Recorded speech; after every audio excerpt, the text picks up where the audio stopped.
Give me one. Give me one. Give me two.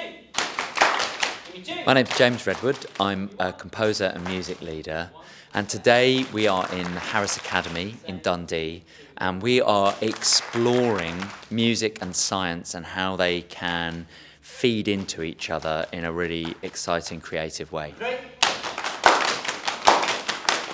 So the idea is that the kids go around the exhibits, have a look, understand how they all work, and then they use inspiration from that to go away and compose a piece of music with some of the instrumentalists from the Scottish Ensemble.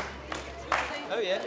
So we are partnering with the Glasgow Science Centre, and we're exploring the future of energy through some of their exhibits that are around the room here, and also through making our own pieces that explore concepts that they've taken from those experiments. Those neutrons that then fly off are able to split other atoms, and it keeps going and going and going, and we get something called a chain reaction. One.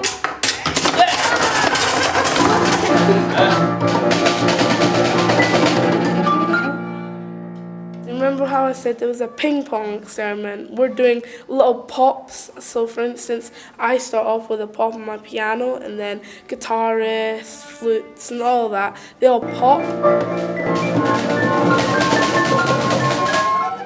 So if we make kind of like popping noises, just short and snappy. That's a good idea. Well, I just like being able to express myself with music and all the different ways you can play it. I think that it's good to have an experiment with music. Without experimenting, you would never make any kind of new music. I think the trouble with a lot of things is that it's pigeonholed. So, you know, they say this is science, and they say, well, I don't like science, so they'll switch off. And they say, well, this is music, and they say, well, I don't play an instrument, so it's nothing to do with me. Whereas I think just to realise that everything can relate. So hopefully it's just sort of opening up barriers between subjects and between disciplines. Nothing's right, nothing's wrong. Just keep contributing. Do what you feel. Let's just keep on going. Yeah.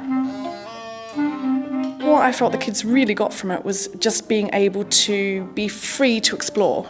And I think in their everyday lessons, you learn your notes, your teacher says that's right or that's wrong, and you learn the next note, that's right or that's wrong.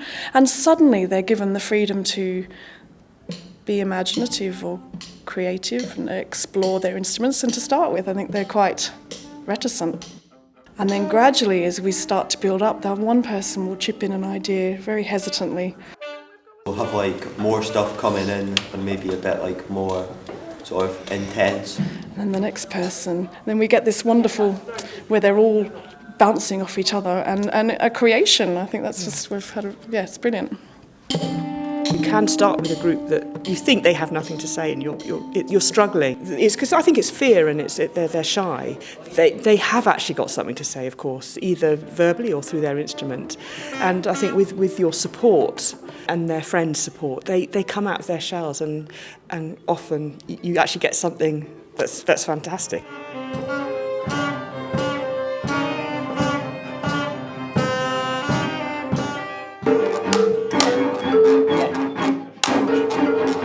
I think for me the most interesting is when you somehow create a connection with the kids, and maybe you just see a flash of enjoyment, because at this age a lot of them are really shy and quite inhibited actually, and it's really nice when you see someone shy but you see a little kind of sparkle in their eyes or a smile, and you see that they're really getting something out of it. So like, yeah. I've got a woodpecker sound.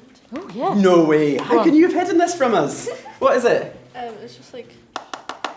Yeah. It was about birds and nature. Everything was okay. Everything was like green and like before. And then people are cutting down trees, there's fires, and then like the birds and animals are like dying down.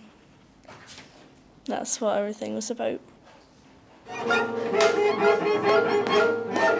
think one of the really interesting byproducts almost of this science and music thing, I was not expecting this to be an outcome, is that we're talking about serious things. We're talking about big issues that are concerning us all, and I think probably especially concerning young people. There's a lot of information in the news about climate disaster, and I think one of the things that we've been able to do in our music making is provide a kind of an expressive, emotional outlet wordless expressive emotional outlet. There's a sort of an artistic framework, and you can put difficult, complex feelings into that and kind of explore them.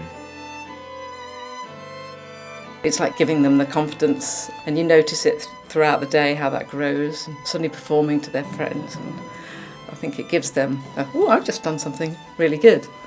Having the confidence to just have that student-led experience, they can then take back to the science and think about it in a slightly different way and into the curriculum. I think it's a good philosophy to have.